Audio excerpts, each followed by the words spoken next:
Don't forget to like the video, share your thoughts or story in the comments, and subscribe to stay updated with our latest stories. Now before I begin, tell me where you're watching from. I'd love to know which cities and towns are joining me for this memory that stayed with me for years. That evening still feels close, even though the seasons have come and gone since. The light was fading softly through the curtains, the sky painted in the kind of warm orange that makes you slow down without realizing it. I was sitting by the window, knitting, when my grandson, Ethan, walked in. He's 16 now, taller than me, his voice deeper, but his eyes still hold that same spark from when he used to build little forts in the living room. "Grandma," he said, hesitating at the doorway. That word, how it sounded, was different that night. He didn't call me with his usual playful tone. It was heavier, thoughtful, almost uncertain. I looked up, curious. "What is it, honey?" I asked, expecting one of his usual questions about dinner or the Wi-Fi. But he didn't answer right away. He came closer, dragging a chair next to me, and sat down with a sigh that sounded far too old for his age. The clock ticked quietly between us, and I noticed how he avoided looking at me. His hands were restless, fingers tracing circles on his jeans. I didn't press him. Years of raising children and watching them grow had taught me patience. After a while, he said, "Can I talk to you about something serious?" I put my knitting down, sensing the shift in his tone. "Of course you can," I said. "You can talk to me about anything." He nodded, staring at his hands. I don't know how to start." I smiled softly. "Starting is always the hardest part," I told him. "Just say what's on your heart." He took a deep breath and finally met my eyes. There was something raw there, something vulnerable I hadn't seen before. "Grandma," he said quietly, "have you ever felt like you're supposed to be strong all the time, even when you're not?" That question hit me like a wave. For a moment, I forgot to breathe. I thought about all the years I had carried that same feeling. After my husband passed, after my daughter moved away, after the world grew quieter around me. I nodded slowly. "Yes," I said, "more times than I can count." He exhaled, the tension in his shoulders easing just a little. "Everyone thinks I'm fine," he went on, "but sometimes I'm not. And I don't want to worry Mom, so I just keep it to myself." I reached over and placed my hand on his. "Ethan," I said, "being strong doesn't mean keeping everything inside. It means knowing when to let someone in." His fingers trembled under mine, and for a second, I saw the little boy he used to be, the one who once cried when his toy broke and came running to me for comfort. That same trust was still there, only quieter now, hidden behind the growing pains of becoming a young man. He didn't say anything after that for a while. The two of us just sat there, the sound of the clock filling the room, the orange glow of the sunset wrapping us in a kind of peace. Then softly he whispered, "Thanks, Grandma. I just needed to say it out loud." And I understood. Sometimes the words themselves are the healing. The moment they've spoken, they start to lift the weight. Later that evening, after he'd gone to his room, I sat by the window again. The knitting lay forgotten in my lap as I watched the stars appear one by one. I realized that my grandson had grown, not just in height, but in heart. And something about the way he spoke to me, that evening, so honest and searching, stayed in my mind long after the house had gone quiet. That night, I wrote a few lines in my old journal. He spoke differently today, not as a child, but as someone finding his way. And I listened not as a teacher, but as someone who still remembers how it feels to learn.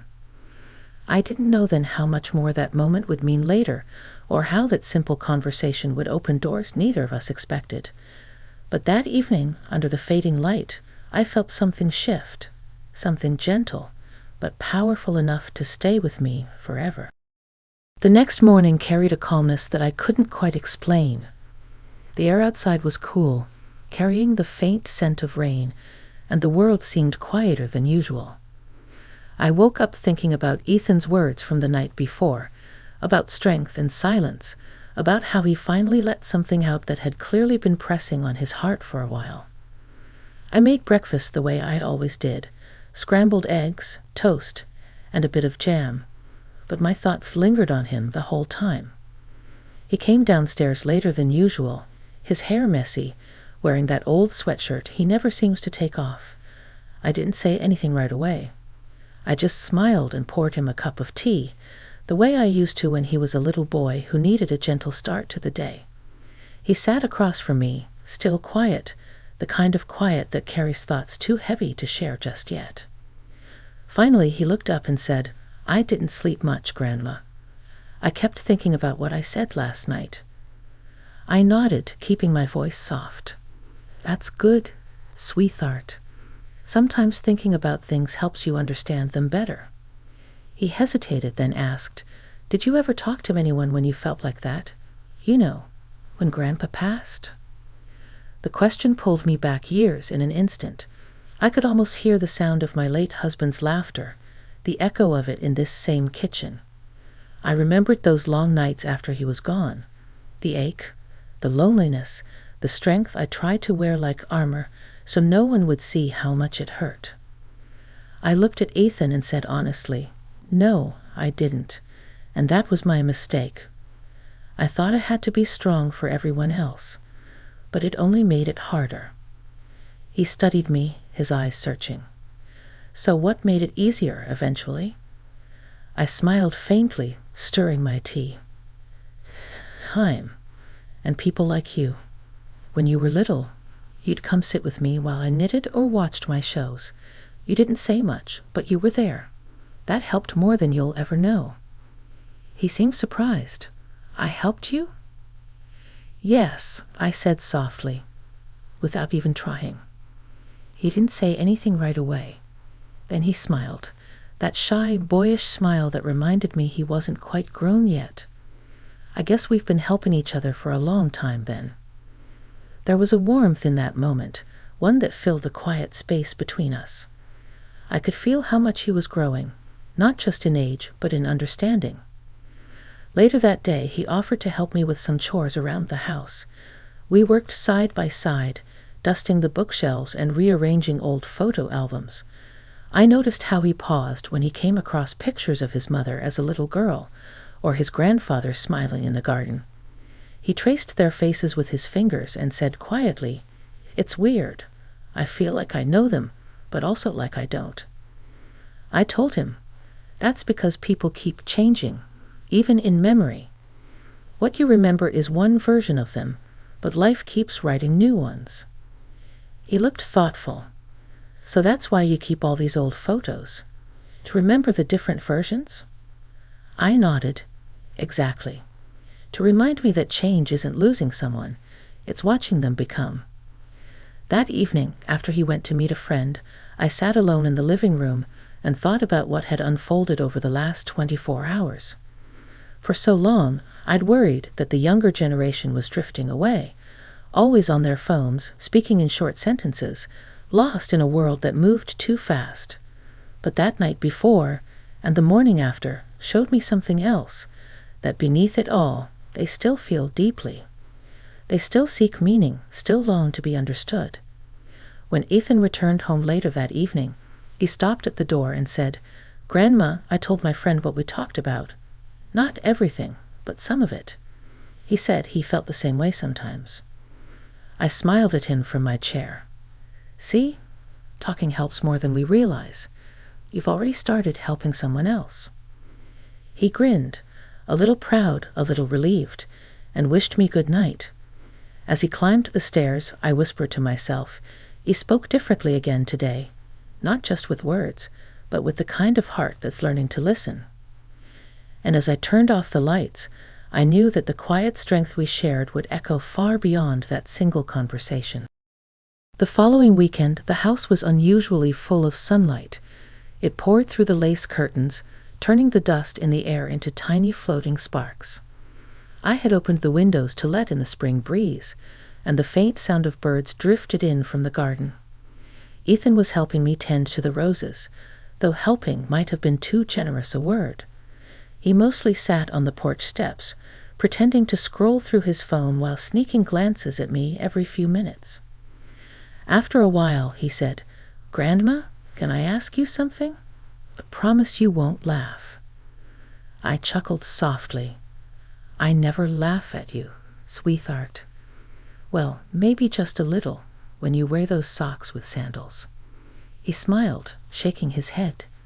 "No, I'm serious this time. It's about people, about how they change." Something in his voice made me put down the gardening shears. "Go on," I said. He hesitated. "Sometimes I feel like everyone expects me to know what I'm doing. My mom says I'm almost an adult now. Teachers talk about careers, college, choices, but inside, I feel the same as I did when I was 10, just more confused." His words carried an honesty that tugged at me. I knew that confusion well, the in-between space where life feels both too fast and too uncertain.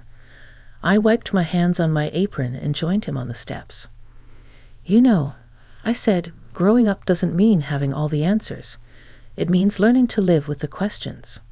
He turned to me, eyebrows raised. "That sounds like something from one of your books."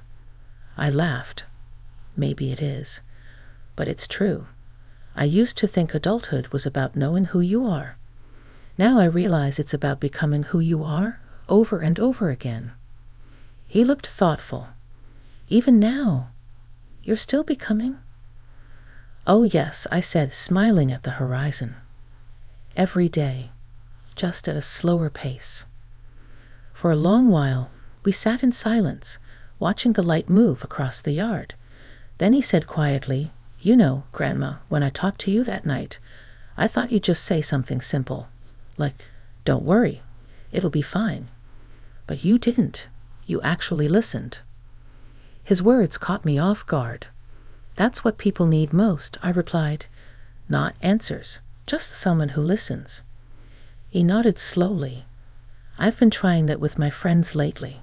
Just listening. It's harder than I thought." I smiled.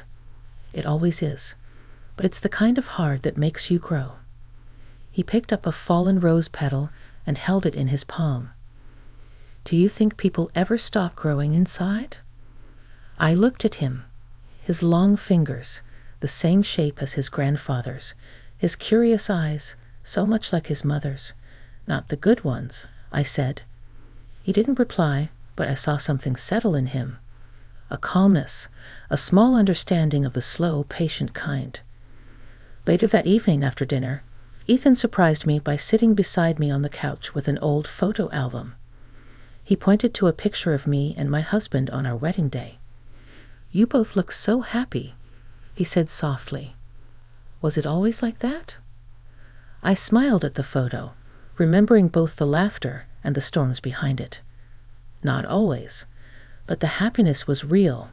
Even when life got hard, we learned to keep finding it." He studied the photo again. "That's what I want someday. Not perfect, just real." The words hung in the air like music. I felt my throat tighten with emotion. "You'll find it," I said, "as long as you stay honest with yourself." He closed the album, leaned back, and for the first time in a long while, rested his head lightly against my shoulder. It was a quiet, wordless moment, one of those rare pauses when generations meet without trying. As I listened to his breathing slow, I realized how time had folded in on itself. Once, I had been the child, resting my head on my grandmother's shoulder, asking her the same kinds of questions. Now, the circle had turned, and the weight of that gentle inheritance felt both heavy and beautiful. That evening, before going to bed, I looked once more at the photo album lying open on the table. I thought about how Ethan's words had changed, from uncertainty to thoughtfulness, from silence to connection. He was learning not just how to speak, but how to feel. And I knew, as sure as the stars above our quiet house, that the way he spoke to me that evening was shaping the man he would become. A few weeks later, the air had shifted, the sharp chill of early spring giving way to softer, kinder evenings. The garden was in bloom again, full of the same roses Ethan and I had tended together. He'd been spending more time at home lately, helping his mother, studying in the living room, sometimes stopping by my place after school just to talk. It was a new rhythm between us, one I cherished quietly, knowing how quickly these moments slip away. One afternoon, he came by carrying his school backpack, and that same hesitant expression I had learned meant something was on his mind. I was setting the table for tea when he said, "Grandma, do you ever feel scared of what's next?" I looked up. "Every day," I said with a little smile. "Even now." He sat down slowly. "I've been thinking about college," he said, eyes on the teacup. "Everyone talks about where they want to go, what they want to be. And I keep thinking, what if I don't know? What if I make the wrong choice?" I took a breath before answering. "You will make wrong choices. That's part of it. But each one will teach you something that the right ones never could." He frowned slightly as if trying to make sense of it. "You're not scared of being wrong." "I used to be," I said. "But with time, I learned that every wrong step still brought me closer to who I needed to become. Even mistakes leave footprints worth following." He leaned back, thinking about that. The evening light coming through the window caught his face, and I realized how much he had changed, not just in height or posture, but in spirit. His voice was steadier now, his eyes softer but wiser. He didn't rush his words anymore. He spoke like someone who had begun to understand that life isn't about quick answers but honest searching. "Grandma," he said after a pause, "I've been telling my friends to talk more with their families. I told them about how you listen." That made my heart swell in a quiet, unspoken way. "And do they?" I asked. "Some of them," he said, smiling faintly. "One of them told me his dad actually thanked him for opening up. He said it reminded him that his son still needed him." I reached across the table and placed my hand on his again. "You see, Ethan," I said softly, "you're already helping others find what you found here, someone who listens, who cares." He looked down, embarrassed by the compliment, and said quietly, "You make it sound like I'm doing something big." I shook my head gently. "It is big, sweetheart. The world doesn't change in great speeches or big moments. It changes in small conversations, like this one." He looked thoughtful again, then whispered, "That's what I'll remember about you someday." The words caught me off guard. For a moment, I couldn't speak. "What do you mean someday?" I asked, my voice lighter than I felt. He smiled shyly. "When I'm older, when I have kids or maybe grandkids, I'll tell them about my grandma, how she didn't try to fix everything. She just made me feel heard." I laughed softly, blinking away a tear. "You'll make a wonderful man someday, Ethan. The kind who remembers where he came from." That evening, as the sun began to set, he walked me to the porch like he always did. The sky was a soft watercolor of pink and gold, and we stood there for a moment, listening to the world settle. He said, "You know, Grandma, I used to think growing up was about becoming someone new. But now I think it's about becoming more of yourself." I smiled, touched by how much he had grown. "That's exactly right," I said, "and you're already well on your way." He hugged me. Not the quick, awkward kind from before, but a long, steady one that said more than words ever could. When he finally stepped back, I saw in his eyes a calm strength that hadn't been there before.